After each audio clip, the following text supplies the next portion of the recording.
Hey, what's up, everybody? It's Bobby here at Crew Chief's Corner, getting ready for the Daytona 500 this weekend on Sunday. So last night we had the Blue-Green Vacations Duels. We had two duel races. The first one was delayed a little bit due to some weather, obviously in South Florida. This time of year, you can always depend on the rain to come and wash away the racetrack, so they had to go out and delay the race for a little bit. But once they got started in that first duel, we saw Joey Logano take the win. And then kind of a controversial situation arose during the race. We had a situation where Ryan Blaney was actually supposed to be pitting. Had no idea. I don't know if that was a miscommunication between the crew chief and the driver or what exactly happened there. But there was a situation where, like I said, they didn't know they were pitting. And then when Ryan did realize he had to pit, he came straight down, didn't realize the 96 was in that group of Daniel Suarez, and that's when they made contact, and it ended up sending Suarez into the wall. Now, Daniel Suarez does miss the Daytona 500 as a result of that, and Daniel was pretty upset after the race. If you go on Twitter, there's a couple videos out there of Daniel just saying that I just want to go home.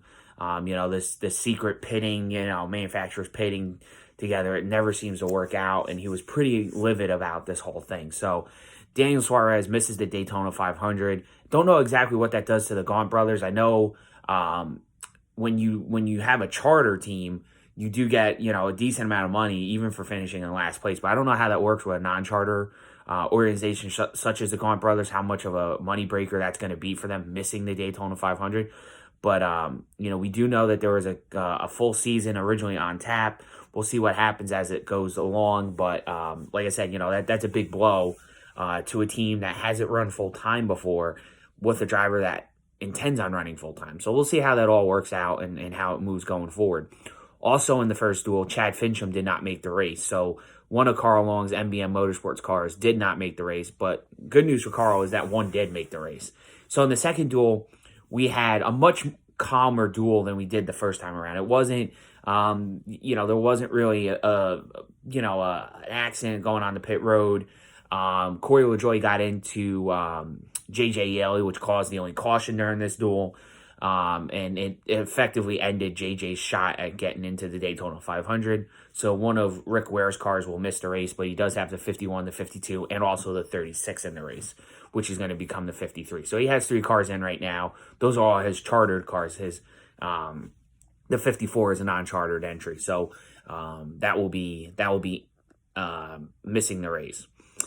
So then we had quite a scramble at the end. About 3 laps ago, it looked like Kevin Harvick and Matt DiBenedetto were going to make some kind of a move to get up front, and the cars went down the back straightaway, and essentially Kurt Busch decided to get try to sneak his way in, made some contact with Kevin Harvick, sent Harvick below the yellow line. Harvick did not advance its position, so there's no penalty on that.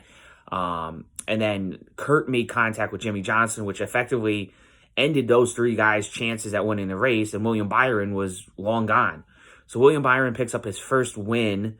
Obviously, it's it's not like he won a cup race. That's all that. I know they a couple years ago they made points available for these duels. I don't know if that's still. I'm pretty sure that's still the case.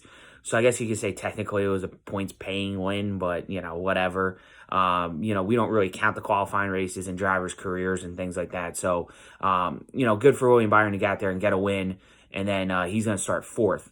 So if you go on our Facebook page, all of the results from the duels are on there, and we also uploaded the starting lineup. So you have the official starting line for the Daytona 500 right there. Just a side note, remember that Ryan Blaney will have to drop to the rear of the field.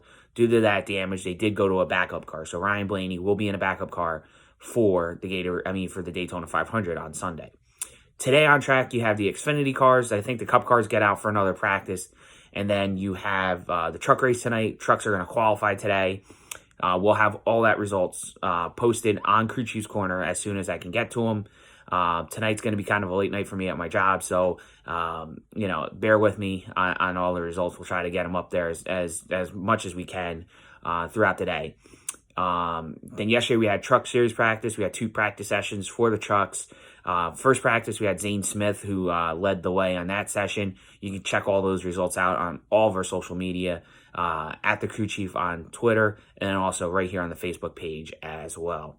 And then in the final session, Johnny Sauter, who had some electrical issues in the first session, got out there and went quickest.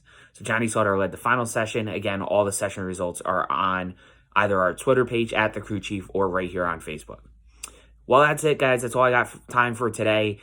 Thanks for checking out the debrief. We will catch you guys after the Daytona 500. We will see you probably Monday. Thanks.